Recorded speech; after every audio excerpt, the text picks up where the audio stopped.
Everybody, thank you for coming out today. My name is Gabriel Gadsden. I'm a first-year PhD student and a member of BIOMES.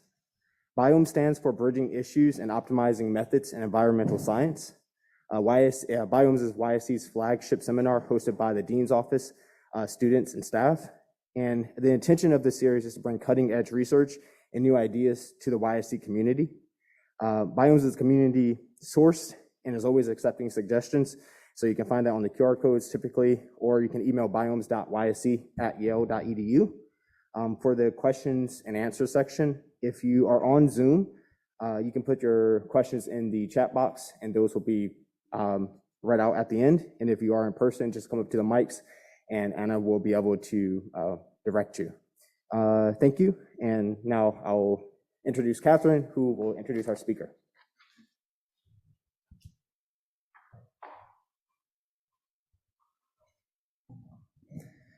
Hello, my name is Catherine Meyer, and today I have the pleasure of introducing to you Anna Behm Masozera, who is YSE's newest McCluskey Fellow in Conservation. Anna comes to us after almost 9 years serving as the director for the Coalition International Gorilla Conservation Program. In this illustrious role, she coordinated conservation efforts across Rwanda, Uganda, and Democratic Republic of Congo. She is also a continuing member of the IUCN section on great apes, as well as their Action Planning Review Committee. However, her training and experiences extend far beyond primates and primate conservation. In fact, she received her BS in Environmental Horticulture from Iowa State University and an MS in Urban Forestry from University of Florida. Following that, she also spent time as a lecturer in community development and applied economics at the University of Vermont. As you can imagine from this, her wealth of cross-disciplinary experiences here in the US as well as in Rwanda have given her interesting and unique perspectives on a wide range of topics, including wildlife conservation, scientific research, international environmental policy, sustainable development, and social justice. Just some of the many areas that we here at YSE are also seeking to understand, bridge, and better. Thus, we welcome Anna into our YSE community and look forward to her talk today entitled Pursuit of Best Practice to Inform, Regulate, and Incentivize Conservation of Endangered Mountain Gorillas, a reflective practitioner's perspective. Thank you, Catherine.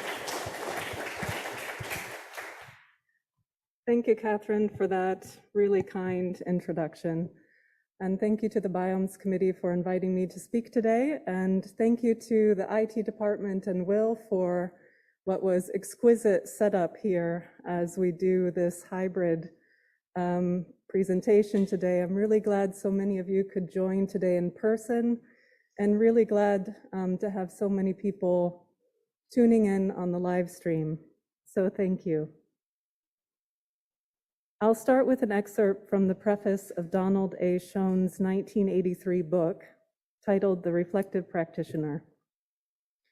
Competent practitioners usually know more than they can say.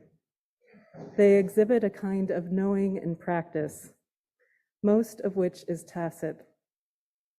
Indeed, practitioners themselves often reveal a capacity for reflection on their intuitive knowing in the midst of action, and sometimes use this capacity to cope with the unique, uncertain, and conflicted situations of practice. Preparing this presentation was a form of professional reflection. I make sure to note here that the thoughts presented today are mine. I think I can take this off, right? Thanks, that'll help. So I make sure to note that the thoughts presented today are mine, and therefore do not represent the position of any specific institution. The presentation is based on what is in the public domain, as well as what is possibly not in the public domain, based on my observations and experiences, enriched by the contributions and work from many others, and presents very preliminary results of what I hope to be a scholarly contribution in a peer-reviewed publication, and therefore might be subject to change. Over the last 6 weeks, I've initiated a transition from reflective practitioner to a research scholar, a transition from intuitive knowing to gaining more precise language and applying theoretical frameworks of network and collaborative governance, policy science, and political science to have a richer understanding of the evolution of collaboration for conservation of the mountain gorilla over the last 40 years, and what that means for collaborative efforts in an increasingly complex and interconnected system, and in the face of new and emerging challenges. I am most grateful for the Yale Library System, the interactions I've had to date with faculty, staff, and students, the previous BIOMES presenters this semester, all made possible by the Dorothy S. McCluskey Fellowship in Conservation at the Yale School of the Environment. In today's presentation, I'll present the content in 3 parts. I'll briefly go over the evolution of cooperation over the last 4 decades. I'll give examples of what has been made possible because of this collaboration, and also the future of network and collaborative governance for the conservation of the mountain gorilla.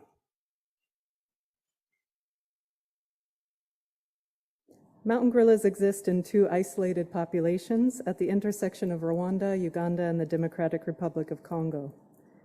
Their current range is a small geographic area, but also from evidence available to science from these remaining populations, it seems their historical range was also quite limited over thousands of years. Certainly thought to be larger than it is today, but not extensive like some of the other subspecies on the continent. The paper published in Science also indicated the exceptional ability of the subspecies to tolerate over a long period high rates of inbreeding. When I say small geographic area, the lower hatched area referred to as the Virunga Massif, the forest surrounding 6 dormant volcanoes lying on the international boundary of the 3 countries, is an area of approximately 451 square kilometers. Windy Impenetrable National Park, toward the north in Uganda, is an area of approximately 331 square kilometers, contiguous with Sarambwe Nature Reserve in DRC.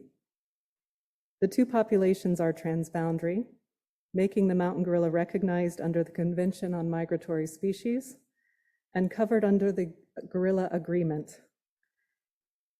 The areas with the crosshatch are all protected areas, most national parks, some recognized by UNESCO as Man and Biosphere Reserves, and others as World Heritage Sites.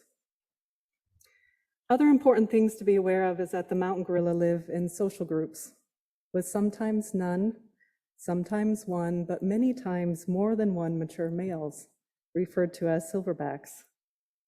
Sometimes individual gorillas, especially mature male gorillas, may live independently for long or short periods of time. For those of you interested in gorillas and wildlife more broadly, another interesting study to read is one documenting evidence of cultural traits in gorillas in the wild. So you're likely picking up on one of the fundamental aspects of mountain gorilla conservation, that preserving free and safe movement of these populations across international boundaries is a prerequisite for their continued survival due to their very limited genetic pool and their social and dispersive behaviors. But mountain gorillas are not alone in this reality, even in this landscape. Modeling conducted by Andrew Plumtree and colleagues has shown that the mountain gorilla is one of 13 large-bodied mammals with populations in this greater Virunga landscape that are in the same situation, dependent on access to habitat across international borders to survive. This is especially so given the impacts of climate change expected in this landscape. The ecology and behavior of the mountain gorilla is part of a much larger landscape system, shared with people and their institutions. This socio-ecological system is complex and it is dynamic. In this landscape, you can see that the lines represented on the maps correspond with striking precision to the physical boundaries of these protected areas. Immediately on the park boundaries is intensive land use for housing, education and healthcare, agricultural production, and enterprise, including tourism. There are rising populations due to population growth and the movement of people toward opportunities and at different space and time away from harm. Here I pull a figure from Adrian Martin and colleagues' publication in 2011, which illustrates the evolution of cooperation along the top for what they referred to as the transboundary environment management regime in the mountain gorilla landscape, as it transitioned from low level to medium informal to medium formal, and with the foreshadowing of high level cooperation and collaboration at the time of publication. This paper designates this model as an NGO state model of transboundary collaboration through phase 1 and phase 2. This should not be confused with a public-private partnership model, where a private partner takes over delegated management of a protected area on behalf of and in partnership with the state. Two separate things.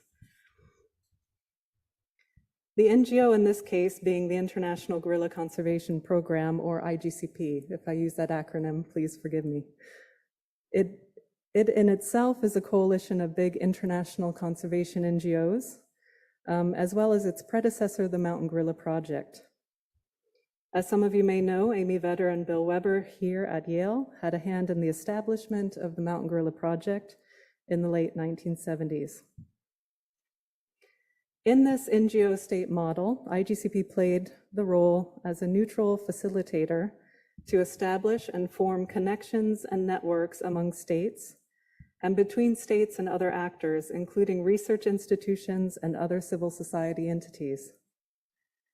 In this research conducted by Martin and colleagues, including my direct predecessor at IGCP, they assessed the extent to which cooperation coexisted with conflict, even armed conflict in this case, and concluded that cooperation and conflict were not mutually exclusive. In subsequent collaborative governance literature, conflict in the broadest sense of the word is widely recognized as a driver for collaboration because it creates the need as much as does an opportunity for solving complicated problems. When I joined the International Gorilla Conservation Program, or IGCP, I became part of this story. I understood that I would be actively managing multiple networks, and I would be supporting the institutional development of an intergovernmental institution. You can see me there, represented. And in fact, when I joined in 2010, I spent 1 day a week working at the Secretariat for that emerging intergovernmental organization, the Greater Virunga Transboundary Collaboration, or GVTC. Roles and personnel changed in my 11 years with the coalition program, but essentially this is the context. We have the IGCP, which is itself a coalition program, and we have the shift from NGO state model to state model of international cooperation for wildlife conservation.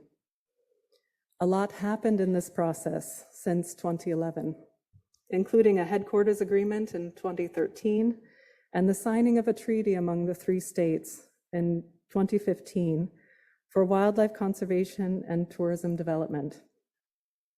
There's a deliberate tension in this figure, with credit going to my daughter for the drawings here, illustrating this shift by the Greater Virunga Transboundary Collaboration Secretariat from within IGCP to a separate, fully autonomous entity governed by the 3 states. It represents how messy this process can be, and despite intentional design, how it is primarily navigated and managed in situ. IGCP handed over the convening authority for the wider network to the GVTC Secretariat, inclusive of regular regional meetings of park managers and partners across international borders. And GVTC likewise, in some cases, utilized IGCP's legacy convening and technical capacity for discrete activities like population surveys and contingency planning for Ebola and COVID-19. This exchange of roles and responsibilities is represented by the arrows moving between the two newly separated structures. However, it is important to note that as it stands today, guided by its treaty, civil society, inclusive of IGCP, does not have a seat at any of the tables of the high-level collaborative governance structures and their processes. As I read through the literature on network and collaborative governance, it'll be no surprise that leadership features prominently. I won't go into depth in this presentation, but I have appreciated Imperial and co-authors' work on leadership in large landscape conservation, identifying different forms of leadership needed in the development of a network governance system. Further, I'll make note now that in May of this year, the Oxford Research Encyclopedia of Politics published a submission on collaborative governance. It is a good overview for an understanding of the different terms and different interpretations of the terms, but also outlines that, quote, collaborative governance unfolds within the context of networked relationships, end quote. So these networks and collaborative governance provided the enabling environment for joint action and outcomes, which I'll share with you now. The story of the mountain gorilla is one of fragile recovery in recent decades. This graph depicts published estimates of the two populations from surveys conducted over the last half-century. If you put both populations together, it was roughly estimated that in the 1980s, there were thought to be no more than 400 individuals. And with the results from the most recent surveys, we know that there are more than 1,000 mountain gorillas out there in the wild. There should be a big disclaimer posted, because this trend is based on what is known by how it was derived. The graph is also reflective of enhanced survey methods, like the introduction of non-invasive genetic analysis and greater survey effort over time, which I'll get into on the next slide. Experts do agree, however, by digging into the finer points of the data, that the two populations are growing, however, not to the extent inferred by looking at the numbers represented on this graph. Based on the results from the recent surveys, the mountain gorilla was reclassified to endangered from critically endangered by the IUCN Red List for Threatened Species, a process that I participated in as a contributor. Collaboration actually gave us this knowledge through coordinated transboundary surveys involving no less than 15 different institutions. And it is widely believed that growth in the two populations is largely attributed to the enabling environment provided by collaborative governance across international boundaries. It is important to note that it is encouraging that with more effort put into the surveys, more mountain gorillas are found. It is sadly not always the case, especially with species on the decline, when the survey result is in the absence rather than their presence. The three subspecies of gorilla, other subspecies, are all currently classified as critically endangered based on the Red List criteria. So just to give you a little taste of kind of what these surveys look like through a map, you'll see on the top that all of those lines that you see across the three protected areas lying on the international boundary are the reconnaissance trails walked by teams, all highly coordinated, 6 teams in the field at any given time. They're rotating in 2 weeks on, 2 weeks off. And actually, each of those teams is comprised of people from all 3 countries. So there is deliberate design in the survey methods to actually enable those human contacts with each other that are so important in building trust and collaboration. There's a lot I could say about the methods of how we get to these numbers. It's quite unique for mountain gorillas because we have this opportunity to do such a detailed reconnaissance type survey. So if there's anyone interested to learn more, I also find it fascinating. Happy to have a discussion with you on those, but in the interest of time, I'll move on. Prior to the pandemic, when this photo was taken, mountain gorilla tourism was a significant employer and source of income at local and national levels, even if this varied among the three countries, given their different circumstances. In this photo here, porters are ready in the morning to assist tourists when tracking difficult terrain to view the gorillas. As mountain gorilla tourism grew in popularity over the preceding decades and revenue increased, all range states implemented different but similar revenue sharing programs that redistributes revenue by the mountain gorilla tourism received by the state back into frontline communities to support enterprise and other social programs to encourage positive attitudes and behaviors toward conservation. And these are several decades into operation. I think this is one example of both innovation as well as scaling up of an initiative at a landscape scale. And when I read the literature, those are two things that feature prominently as to what the reason why collaborations benefit society: innovation and the ability to scale up. Relationships and interactions between people and their park neighbors are tenuous and fragile. And when I say park neighbors, that's inclusive of park managers or staff, security personnel, private sector, or civil society in some way affiliated with those parks. There are a lot of options to managers and those of us working toward coexistence and conservation to better integrate the values of people into conservation or protected area management plans and implementation.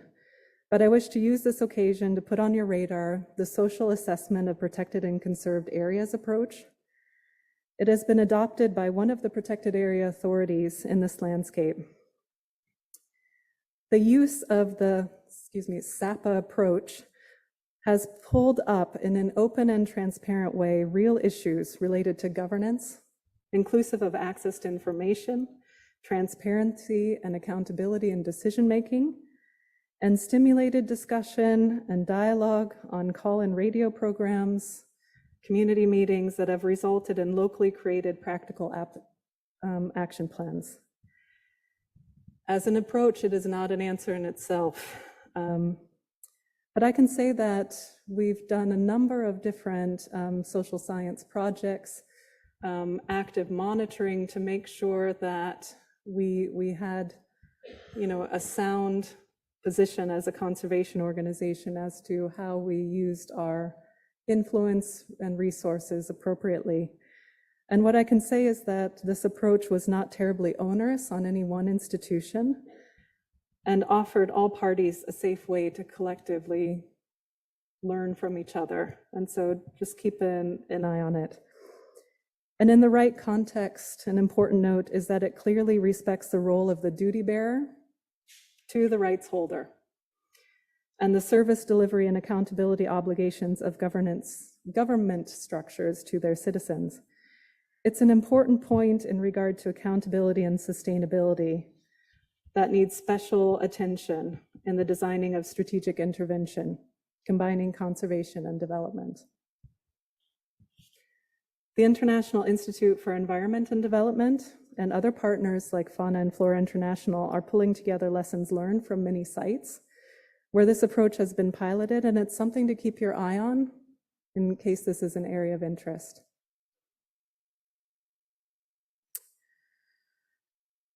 The International Gorilla Conservation Program has also taken the position to inform and advocate for policies and regulations for what is considered best practice for great ape tourism, inclusive of wearing masks and socially distancing well before the pandemic. This is due to the sensitivity of the gorillas to human disease and potential for behavior change. But tourism is an incredibly part of the story of the mountain gorilla, pre-pandemic, within the pandemic, and of course, post-pandemic as well. We pursued the regulatory route, as well as facilitated the introduction of a voluntary one. So I encourage you to look into the work of the Wildlife Friendly Enterprise Network, It's an amazing group co-founded by and currently directed by an amazing Yale alum, Julie Stein. IGCP worked with Wildlife Friendly and different entities in the mountain gorilla range to develop a voluntary, private certification scheme with standards developed for parks and park guides, hotels, lodges, and guest houses, tour operators, travel agents, freelance drivers and guides, as well as products produced by park edge communities. So me just listing out all those entities really clearly demonstrates how interconnected all of these sectors are and how all of these actors are. So this certification scheme was really meant to create that incentive for improved practice and best standards. And while gorilla protection and environmental stewardship underpins the standards, aspects of good governance, transparency, inclusivity, and dealing with grievances is given equal importance in terms of required and recommended standards. Also, this initiative has picked up interest in Western lowland gorilla sites in the Republic of Congo that are utilizing tourism to support conservation efforts. For those interested in wildlife enterprise and certification of products and services, please reach out to me. I'm looking to use some of my time here at Yale to support the continued development of certified gorilla friendly and possibly learn from other initiatives Wildlife Friendly is involved with around the globe. Another example to note in the made possible through collaborative governance section is the zero poaching strategy developed within the greater Virunga landscape. It's inclusive of and far beyond mountain gorillas. You can see on the right a summary of site assessments. So each of those different colors is a different protected area within that transboundary landscape. And it's the basis of the plan co-developed across a transboundary landscape. Oops. In 2019, signatories to the Gorilla Agreement under the Convention on Migratory Species agreed to the need for an action plan for the mountain gorilla. It is the only subspecies of gorilla not to have an articulated and agreed plan. And prior to the pandemic, a small group, myself included, began to workshop the initiation of this process. As Catherine mentioned, I'm also part of a working group under the IUCN section on great apes, reviewing the effectiveness of action planning processes and structures for great apes. One of the key emerging findings of the review commissioned by the working group, conducted by O'Neill and O'Connor, is the need for situational awareness among those designing the process, inclusive of a systems analysis. This recommendation goes beyond the standard stakeholder analysis used in the open standards or planning processes that many of you, when you get out into the world, will be well aware of, if not already. And I think this has really stimulated for myself as a practitioner, what is the best systems analysis approach to use in this context, even one in which myself, along with all of my colleagues, have this in-depth awareness of. But how do we approach this to gear us up for a successful endeavor? In the midst of preparing for an action planning process, we were dealing with the human cost and potential conservation risks associated with an Ebola outbreak in Eastern DRC and also the coronavirus pandemic. We pivoted our efforts and worked together to develop contingency plans for both viruses, working to share information and coordinate response across borders, even when international travel was closed. So this is government, civil society, research institutions, all deliberately working together to coordinate our response. And that response would not have been possible without those collaborative governance networks already in place. So I do not know if or what role I may play in mountain gorilla conservation going forward, but I'm using the time and resources offered by the McCluskey Fellowship to analyze and understand the current state of collaborative governance and associated networks, so that it can be used to underpin an action planning process from this point forward. So I come back to this figure where it was left by its authors in 2011. And whereas we have had the signature of 2 more agreements, including the treaty and the endorsement of the zero poaching strategy, there has been an increase of conflict and the erosion of international relations between Uganda and Rwanda in 2019 and continuing to date, as well as the pandemic impacts on the tourism sector and society and political structures at large.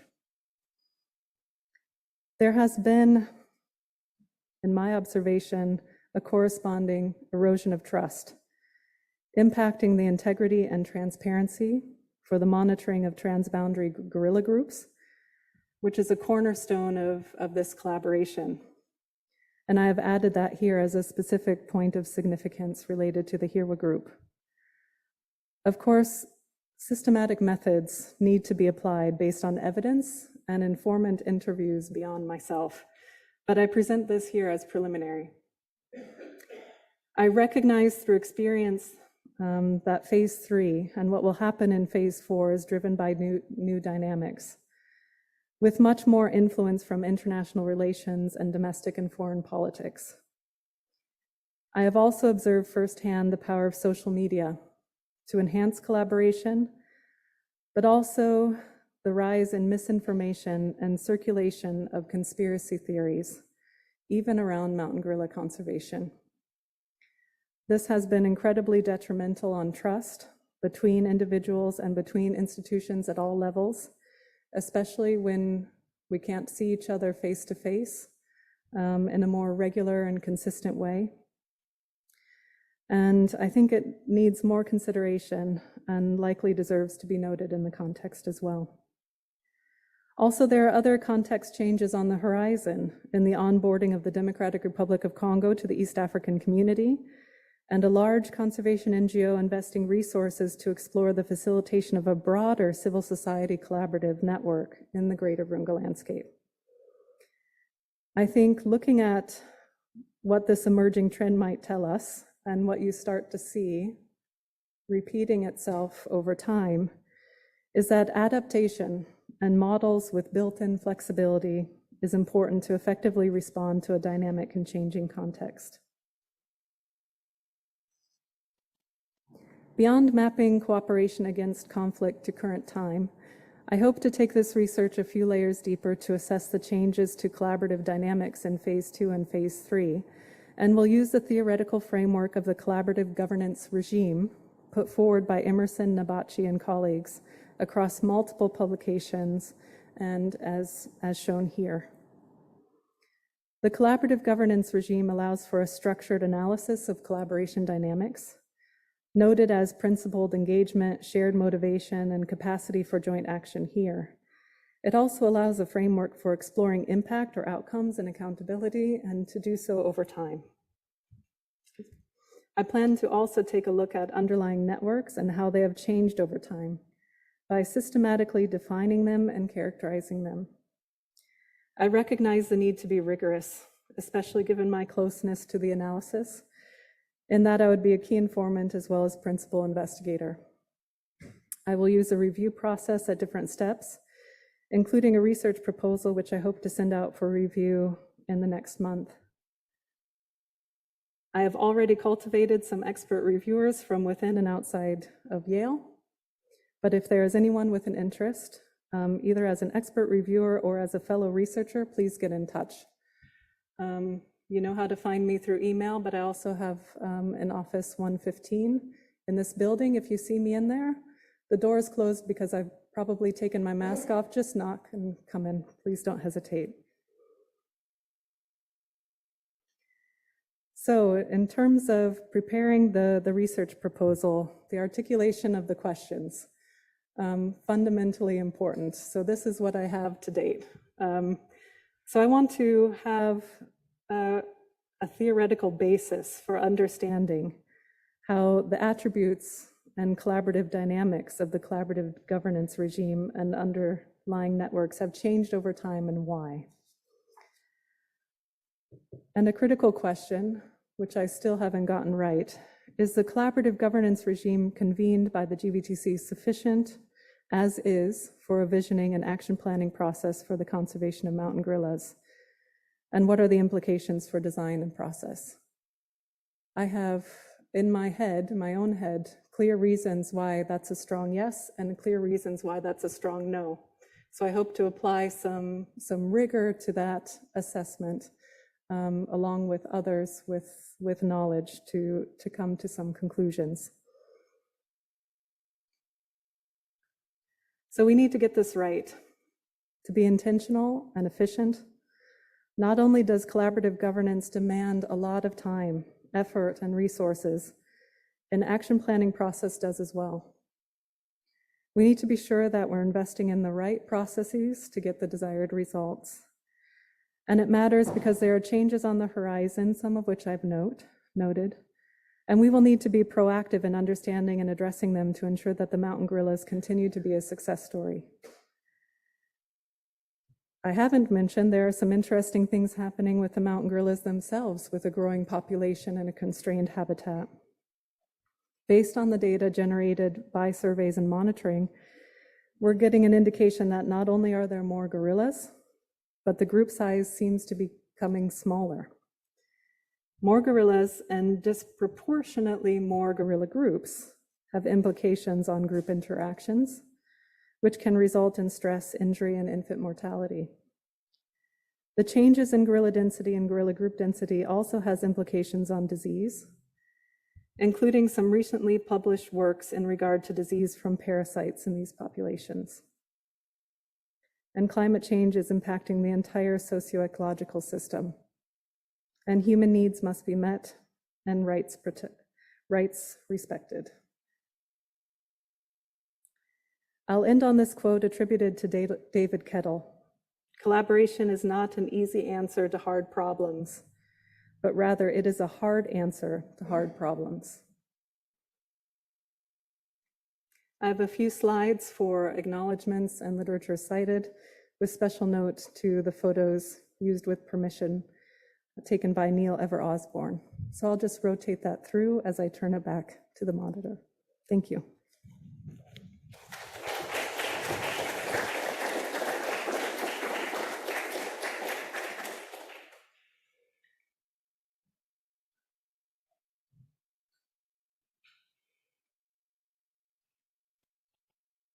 All right.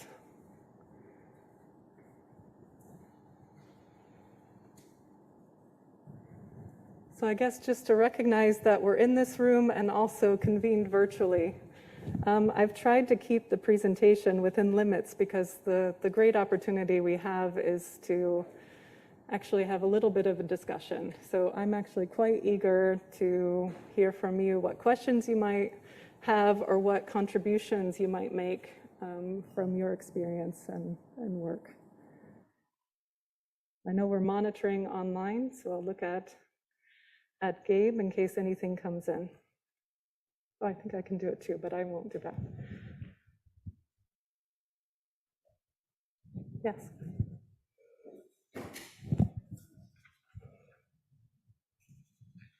I'm Scott. I'm a third-year PhD student. I was wondering about how effective the measures you were taking to mediate the effect of loss of tourism are for local community members. And just in your experience, it's like you said you had action plans for Ebola and then COVID. I know COVID got a lot worse and tourism kind of completely stopped. And if there was still money funneling in, or if there was direct payments that were involved, and what was the strategy? What were the other considerations around that? Yeah, thanks, Scott. Good questions. So I think some hard lessons for mountain gorilla conservation, because I think not only for us, but for other species conservation, we thought we had a golden ticket on sustainability. And that sustainability was about revenue streams. And the revenue streams for mountain gorillas are substantial. And so, you know, a lot of the work, especially for a civil society organization, is to kind of reinforce, review, provide critical thinking around the systems of that sustainable model. And it broke down. And frankly, it shouldn't have come as a surprise, but it did. So that was, I think, another point in time where having these established, robust networks really overnight was enabled to be kicked in, turned on, and, you know, small things matter. Having contact with people matters.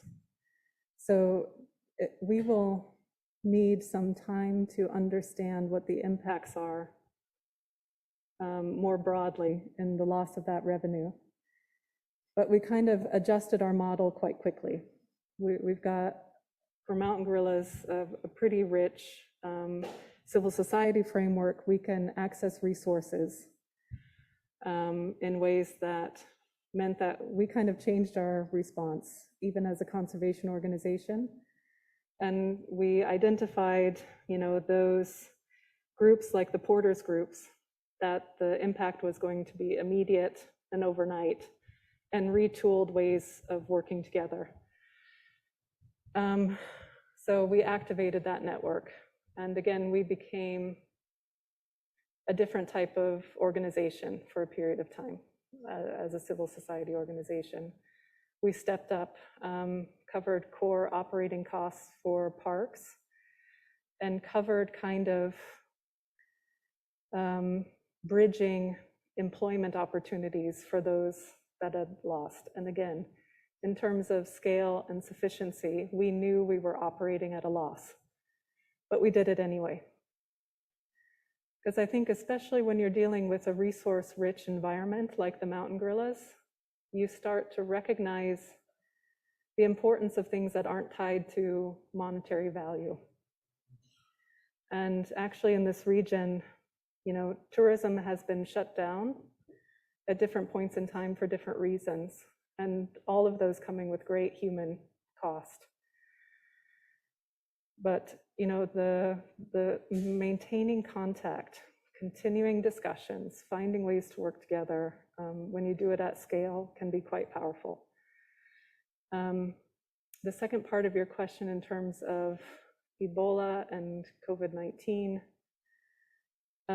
one of the big critical questions when we were looking at responding to COVID-19 is that for this really close intersection between human beings and mountain gorillas, both individuals going about their day-to-day life in communities, researchers, you know, all the park staff, the security organs that have to maintain security in that area, there's such a high interaction possibility. And one of the critical questions we had to discuss, debate, and come to conclusions about is some of the resource access opportunities for people to access resources that they need in a regulated manner from the protected areas, weighing risks and opportunities there and coming up with sound management practices in a context that was changing every day.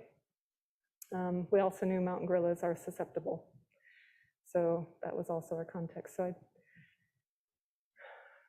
two really tough situations to be in. But again, the networks enabled us to respond overnight.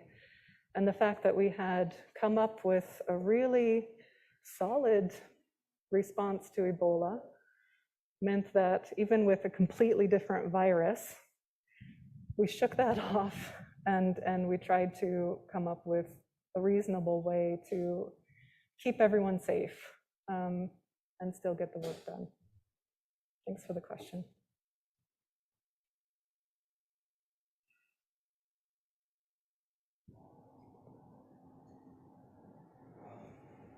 Thanks, Gabe.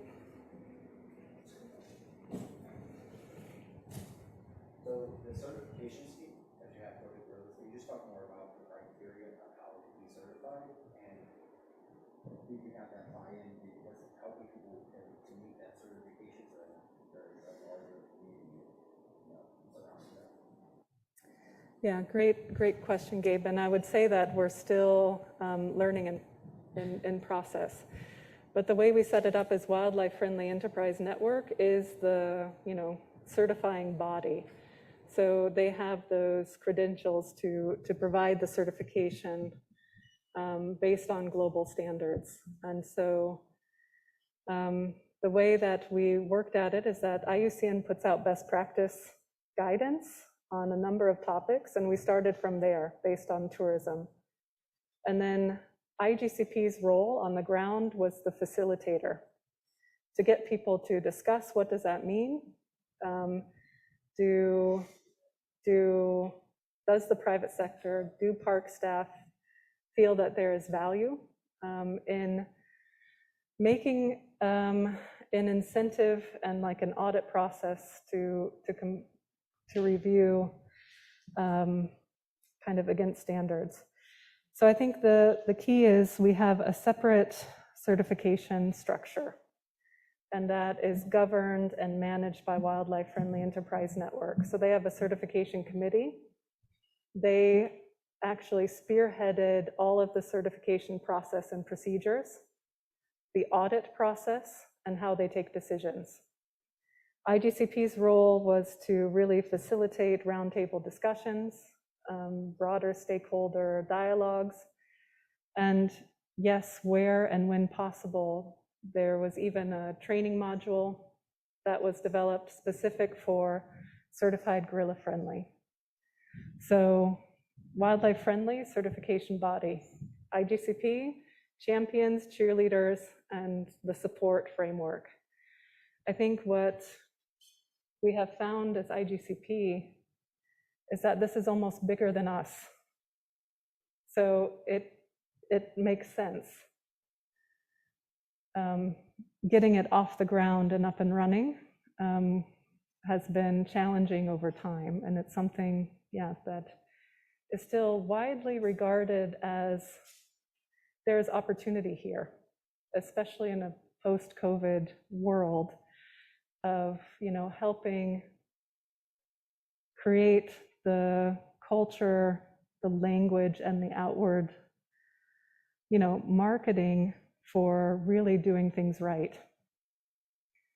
And those tourists who are starting to think to travel, they are aspirational tourists, and they're looking for certain things.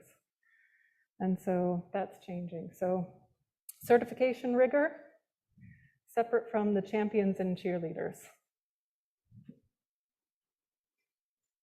A question from online from Amy Vetter. Over the decades, the IGCP Coalition of International Conservation NGOs has changed, with some dropping out and others joining. What's your thoughts on the collaborative governance at the coalition level? Yeah, this has been something I didn't focus on the presentation. And I think there's been, existential crises that come up. And these, conservation organizations at different points in time, there being different institutions at different points in time, have to kind of continuously buy in to work together. And so I would say, as being director of IGCP, I knew my job was to keep them motivated to facilitate their own collaboration and to make it worthwhile for the big conservation organizations to decide to invest in working together rather than going it alone, especially with a charismatic species like the mountain gorilla. So, building bridges, making sure that, there's that feedback loop is really important. There's a whole other section about innovation that I could speak to related to IGCP. What I loved about it is that we were locally based. We had a team with so much political capital, social capital, and so much knowledge that we were able to drive what we presented out to home offices based in other countries. And at the same time, we were able to tap into such a huge resource base. And when I say resource, it's about, new emerging tools. It's about new ways of doing things. So we weren't left in isolation. And that really does take leadership, like I noted there. It takes really good communication, and that communication is about understanding each other and why we're investing the time and working together. More on that, Amy. So Anna, unfortunately, we've run out of time. We have a class coming in taking an exam in a minute, but thank you so much. Anna, thanks everybody. Thank you.